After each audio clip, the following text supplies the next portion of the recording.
دین کی اصل ہے توحید، اور وہ تو امت کی اکثریت کر رہی ہے شرک،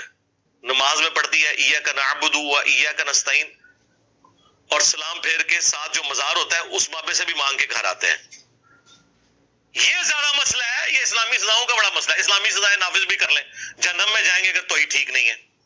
ختم نبوت پہ ایمان نہیں ہے، دونوں چیزوں پہ لگے ہوئے ڈاکے۔ یہاں کہاں مسلمان ہیں جنہیں میں ایک جماعت کے اندر شامل کروں؟ مسلمان تو ہے ہی کوئی نہیں ہے۔ اسلام کی روح سے جو نماز نہیں پڑھتا وہ مسلمان ہی نہیں ہے، تو اسے پھر اقامت دین کی دعوت دی جائے گی یا نماز پڑھنے کی دعوت دی جائے گی؟ اسلام کی روح سے قبر سے مانگنے والا پاکستان کے شناختی کارڈ میں مسلمان ہے، کلمہ گو مشرک ہے، اسے توحید کی دعوت دی جائے گی یا اقامت دین کی؟ الحمدللہ رب العالمین والصلاة والسلام علی سید الانبیاء والمرسلین، اما بعد فاعوذ باللہ من الشیطان الرجیم، بسم اللہ الرحمن الرحیم۔ مرزا جہلمی نے اپنے کئی ایک بیانات میں اپنے خارجیانہ نظریات کو پروموٹ کرتے ہوئے اور اپنے بابا محمد ابن عبد الوہاب نجدی کی اتباع میں امت مسلمہ کی اکثریت کو کلمہ گو مشرک، قبر پرست اور نعوذ باللہ تعالی مشرک قرار دینے کی جسارت کی ہے، جبکہ مرزا جہلمی کا یہ کہنا کہ اس امت کا اکثر حصہ یا یہ امت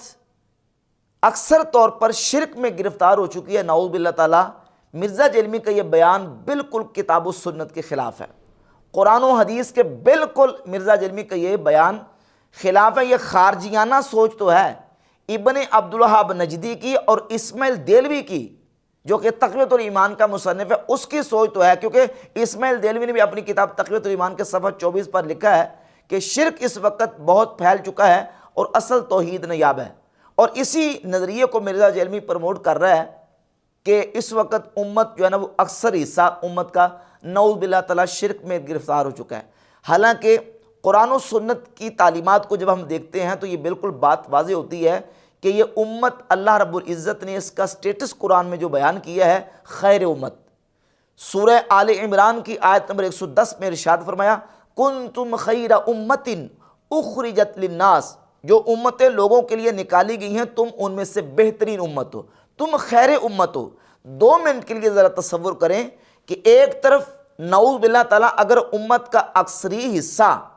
یا مجموعی حصہ شرک میں گرفتار ہو، جو امت 100% ہی یا 70 80 90% شرک کر رہی ہو، مجھے بتائیں کہ اس امت کو شر امت کہا جائے گا یا خیر امت کہا جائے گا؟ وہ امت شر امت کہلانے کی حقدار ہے یا خیر امت کہلانے کی حقدار ہے؟ وہ خیر امت کیسے ہو سکتی ہے؟ جب قرآن اس امت کو خیر امت کہہ رہا ہے تو یہ امت پھر اکثری طور پر شرک میں گرفتار نہیں ہو سکتی۔ اب جن چیزوں کو یہ شرک قرار دے کے مسلمانوں کو مشرک قرار دیتے ہیں، یہ ان کی اپنی خارجیانہ سوچ ہے۔ جس طرح کہ خوارج نے سیدنا مولا علی رضی اللہ تعالیٰ عنہ کو مشرک کہا، نعوذ باللہ تعالیٰ، جب سیدنا مولا علی رضی اللہ تعالیٰ عنہ نے حضرت امیر معاویہ رضی اللہ تعالیٰ عنہ کے ساتھ تحکیم پر اتفاق کر لیا اور یہ طے پایا کہ ایک حکم حضرت معاویہ کی طرف سے اور ایک حکم حضرت علی رضی اللہ تعالیٰ عنہ کی طرف سے ہو، دونوں کی آپس میں مصالحت کروا دے، تو مولا علی رضی اللہ تعالیٰ عنہ کے لشکر سے تقریباً 10 سے 12 ہزار کے قریب خوارج وہ نکلے اور انہوں نے یہ نعرہ لگایا۔ البدایہ و نہایہ کے اندر حافظ ابن کثیر نے جلد نمبر 7 کے صفحہ نمبر 312 پہ اس واقعے کو نقل کیا کہ مولا علی رضی اللہ تعالیٰ کے سامنے انہوں نے نعرہ لگایا اور کہا اشرکت فی دین اللہ رجال، تم نے اللہ کے دین میں بندوں کو شریک ٹھہرایا ہے، لہذا ہم تمہاری اطاعت نہیں کریں گے۔ لا حکم الا للہ، اللہ کے علاوہ کسی کا کوئی حکم نہیں ہے۔ اور سورہ یوسف کی آیت پڑھتے تھے ان الحکم الا للہ، اللہ کے علاوہ کسی کا کوئی حکم نہیں ہے۔ تو اس بنیاد پہ انہوں نے نعوذ باللہ تعالیٰ مولا علی رضی اللہ تعالیٰ عنہ کو مشرک قرار دینے کی ناپاک جسارت کی، جبکہ مولا علی رضی اللہ تعالیٰ عنہ نے تو توحید نبی پاک صلی اللہ علیہ وسلم کی ذات اقدس سے سیکھی ہے، وہ کیسے نعوذ باللہ تعالیٰ شرک کر سکتے ہیں؟ لیکن خوارج نے اپنے ان ناپاک جو نظریات تھے ان کی بنیاد کے اوپر نعوذ باللہ تعالیٰ صحابہ کرام علیہم رضوان کو بھی مشرک قرار دینے کی ناپاک جسارت کی۔ اسی طرح سنن نسائی کے اندر 3804 نمبر اور مسند احمد ابن حنبل کے اندر 26553 نمبر حدیث ہے، یہ دارالاحیاء تراث بیروت لبنان سے جو نسخہ چھپا، اس کے اندر اس کا نمبر میں عرض کر رہا ہوں، نبی پاک صلی اللہ علیہ وسلم کی بارگاہ اقدس میں یہودیوں کا ایک عالم آیا اور اس نے آ کے نبی کریم علیہ السلام کو کہا کہ نعم القوم انتم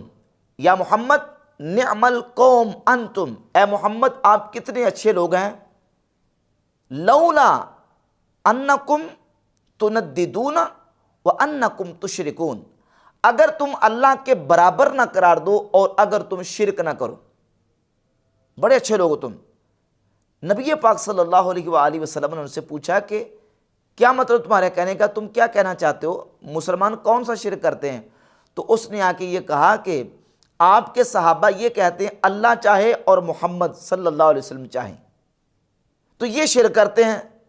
تو نبی کریم صلی اللہ علیہ وآلہ وسلم نے اس موقع پر اس یہودی کا منہ بند کروانے کے لیے، اس کے اعتراض کو رفع کرنے کے لیے صحابہ کرام علیہ مردوان کو یہ فرمایا کہ تم آئندہ یہ نہ کہنا کہ انشاءاللہ ورسولہ، بلکہ تم واو کی جگہ پہ ثم تبدیل کر لینا اور یہ کہہ لیا کرو کہ انشاءاللہ ثم رسولہ، اللہ چاہے پھر اس کا رسول چاہے، یا انشاءاللہ ثم شاء محمد، اللہ چاہے اور پھر محمد صلی اللہ علیہ وآلہ وسلم چاہے۔ صرف نبی کریم علیہ السلام نے یہاں واو کی جگہ پہ ثم کی تبدیلی فرما دی۔ اس سے پتہ چلا کہ مسلمانوں کے اوپر شرک کے فتوے لگانے یہ خارجیوں کا طریقہ ہے یا یہودیوں کا طریقہ ہے، اور اس حدیث سے کوئی غلط رزلٹ نہ نکالے کہ اس کا مطلب یہ ہے کہ پہلے صحابہ شرک کرتے تھے تو نبی علیہ السلام نے صحابہ کو یہ کہا کہ تم لفظ چینج کر لو۔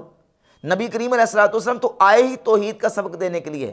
یہ کیسے ہو سکتا کہ اللہ کے نبی علیہ السلام کے سامنے صحابہ نعوذ باللہ تعالیٰ کو شرک کا جملہ بولتے ہوں، شرک کرتے ہوں اور حضور نے کبھی ان کو روکا ہی نہ ہو،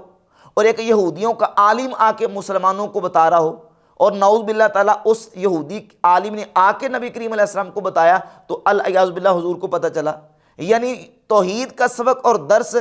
نبی کریم علیہ السلام اور حضور کے صحابہ کو نعوذ باللہ اس یہودی نے آ کے بتایا الیاذ باللہ تعالیٰ۔ حضور نے کبھی صحابہ کو روکا ہی نہیں، وہ اصل میں شرک تھا ہی نہیں، اس کا برائے نام اعتراض تھا۔ نبی پاک علیہ السلام نے صحابہ کرام علیہ مردوان کو فرما دیا کہ تم واو کی جگہ پہ ثم کی تبدیلی کر لو تاکہ اس کا اعتراض رفع ہو جائے۔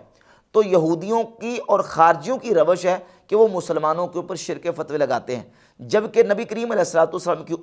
امت خیر ہے اور یہ امت توحید ہے۔ حضور نے امت کے سامنے جس انداز سے توحید کا سبق اور درس دیا ہے، یہ امت قیامت تک توحید پر قائم رہے گی، مجموعی طور پر اور اکثری اور اغلبی طور پر یہ امت کبھی شرک میں گرفتار نہیں ہو سکتی۔ خیر امت کا تقاضا بھی یہ ہے، اور پھر کتنی احادیث اس سلسلے میں موجود ہیں۔ رسول اللہ صلی اللہ علیہ وآلہ وسلم کی حدیث جامع ترمذی کے اندر 2546 نمبر اور سنن ابن ماجہ کے اندر 4289 نمبر حدیث ہے۔ حضور فرماتے ہیں قیامت کے دن آدم علیہ السلام سے لے کر نبی کریم علیہ السلام کی امت تک تمام امتوں کی 120 صفیں ہوں گی، اور فرمایا کہ 80 من هذه الامہ و40 من سائر الامم، ان 120 میں سے 80 صفیں صرف اس امت کی ہوں گی اور 40 صفیں آدم علیہ السلام سے لے کر عیسیٰ علیہ السلام تک باقی نبیوں کی امتوں کی ہوں گی۔ نعوذ باللہ تعالیٰ اگر یہ امت اکثری طور پر مشرک ہو جانی ہوتی تو پھر اس کی تعداد اور اس کے افراد اتنے قیامت کے دن کیسے ہوتے؟ یہ امت توحید ہے، اور رسول اللہ صلی اللہ علیہ وآلہ وسلم کی ذات اقدس کو اس امت سے شرک کا خطرہ نہیں تھا۔ سب سے زیادہ حضور کو امت سے جس چیز کا خوف تھا وہ ریاکاری کا، دکھلاوے کا خوف تھا۔ دیکھیے دو چیزیں، جیسے کفر کا لفظ دو جگہ پہ بولا جاتا ہے، ایک کفران نعمت کے لیے اور ایک کفر اعتقادی کے لیے۔ کفران نعمت یعنی اللہ رب العزت کی نعمت کی ناشکری کرنا، اور کفر اعتقادی کہتے ہیں تکذیب النبی صلی اللہ علیہ وآلہ وسلم فی بعض ما جاء بہ من عند ربہ، رسول اللہ صلی اللہ علیہ وآلہ وسلم جو اپنے رب کے پاس سے لے کے آئے ہیں ان چیزوں میں سے کسی چیز کو جٹلا دینا، تکذیب کر دینا، اس کو کفر کہتے ہیں۔ لیکن جب ہم کفر کو ڈسکس کرتے ہیں تو اس سے مراد کفر اعتقادی یہی والا ہوتا ہے، کفران نعمت مراد نہیں ہوتا۔ اسی طرح شرک کا جو لفظ ہے وہ دو مقامات پہ احادیث میں استعمال ہوا، ایک شرک اکبر کے لیے جس کو شرک جلی کہتے ہیں، جس کو شرک اعتقادی کہتے ہیں، اور ایک ریاکاری کے لیے شرک اصغر کا لفظ استعمال ہوا۔ ہماری جہاں اس مقام پہ جو بحث ہے وہ شرک اصغر کے بارے میں نہیں، یعنی شرک عملی جو ریاکاری اس کے بارے میں نہیں، یہاں زیر بحث جو مسئلہ ہے وہ شرک اعتقادی کا ہے، شرک جلی کا، وہ شرک جو مخرج عن الملہ، جو مسلمان کو اسلام سے نکال دینے والا شرک ہے، اس کی بات ہو رہی ہے۔ وہ شرک اس امت کے اندر، اس امت کی اکثریت اور اس امت کا مجموعی حصہ اس شرک میں گرفتار نہیں ہو سکتا۔ اگر اس امت کا اکثری حصہ شرک میں گرفتار ہونا ہوتا تو اللہ کے نبی صلی اللہ علیہ وآلہ وسلم کو سب سے بڑھ کر خطرہ اس بات کا ہوتا کہ افسوس کہ میری امت شرک میں گرفتار ہو جائے گی، جبکہ رسول اللہ صلی اللہ علیہ وآلہ وسلم کی واضح اور صحیح احادیث ہے، جیسے کہ مسند احمد ابن حنبل میں 23,119 نمبر حدیث ہے، حضرت محمود ابن لبید رضی اللہ تعالیٰ عنہ فرماتے ہیں کہ نبی پاک صلی اللہ علیہ وآلہ وسلم نے فرمایا ان اخوف ما اخاف علیکم الشرک الاصغر، مجھے تم پر سب سے زیادہ شرک اصغر کا خوف ہے۔ صحابہ اکرام نے عرض کی یا رسول اللہ وما الشرک الاصغر، حضور شرک اصغر کیا ہے؟ فرمایا الریا، ریاکاری، یعنی مجھے تم پر سب سے زیادہ اگر کسی چیز کا خوف ہے وہ اس بات کا ہے کہ میرے بعد تم ریاکاری کے اندر مبتلا ہو جاؤ گے، یعنی امت کے بارے میں کہا جا رہا ہے کہ امت ریاکاری کے اندر مبتلا ہو جائے گی۔ اگر نبی علیہ الصلوۃ والسلام کو شرک اکبر کا، شرک جلی کا، شرک اعتقادی کا خوف ہوتا تو ریاکاری سے بڑھ کر تو شرک اعتقادی ہے، حضور اس کا فرماتے کہ مجھے سب سے زیادہ اس بات کا خوف ہے کہ تم میرے بعد جو ہے وہ شرک اکبر کرو گے اور بتوں کی پوجا شروع کر دو گے۔ نبی صلی اللہ علیہ وآلہ وسلم نے ایسا نہیں فرمایا، جو اس بات کی دلیل ہے کہ یہ امت جو ہے وہ مجموعی یا اکثری طور پہ شرک میں گرفتار نہیں ہو سکتی۔ اور صحیح بخاری اور صحیح مسلم کی متفق علیہ حدیث ہے، صحیح بخاری کے اندر 1344 نمبر، 3596، 4042، 4085، 6426 اور 6590 نمبر حدیث ہے۔ رسول اللہ صلی اللہ علیہ وآلہ وسلم نے اپنے وصال اقدس سے چند ایام پہلے نبی کریم صلی اللہ علیہ وآلہ وسلم نے اللہ کی قسم بیان کر کے کہا، فرمایا انی واللہ ما اخاف علیکم ان تشرکوا بعدی، اللہ کی قسم مجھے اس بات کا خوف نہیں ہے کہ تم میرے بعد مشرک ہو جاؤ گے، ولکن ان تنافسوا فیہا، لیکن مجھے اس بات کا خوف ہے کہ تم دنیا کی محبت میں پھنس جاؤ گے۔ ہاں اس بات کا مجھے خدشہ ہے کہ تم دنیا کی محبت میں پھنس جاؤ گے، لیکن تم مشرک ہو جاؤ گے، تم شرک کرنا شروع کر دو گے، اس بات کا مجھے خوف نہیں۔ اور حضور نے اللہ کی قسم بیان کر کے کہا، اور اس سے مراد ساری امت ہے، صحابہ کے لیے خاص یہ حدیث نہیں ہے۔ بعض لوگ کہتے ہیں یہ خاص صحابہ کے لیے، نبی علیہ الصلوۃ والسلام نے صحابہ کے بارے میں کہا ہے۔ اب یہ دیکھیں اگر اس سے مراد خاص صحابہ ہیں، ایک تو یہ کہ شارحین کو اٹھا کر دیکھ لیں، امام بدر الدین عینی رحمۃ اللہ علیہ عمدۃ القاری شرح صحیح بخاری میں اسی حدیث کی تشریح میں لکھتے ہیں کہ مراد اس سے امت ہے، یعنی امت جو ہے وہ شرک میں گرفتار نہیں ہوگی، مراد اس سے اکثری طور پر اور اغلبی طور پر یا مجموعی طور پر ہے۔ اگر اس سے مراد صحابہ لیے جائیں تو اس حدیث کو سمجھیے اس میں دو چیزوں کا بیان کیا گیا ہے، ایک کی نفی کی گئی اور دوسرے کا اس بات کیا گیا ہے۔ نفی کی گئی اس بات کی کہ تم شرک نہیں کرو گے، اور اس بات کا ہے کہ تم دنیا کی محبت میں پھنس جاؤ گے۔ اگر یہ مراد لیا جائے کہ حضور کے صحابہ مراد ہے اس حدیث کے اندر،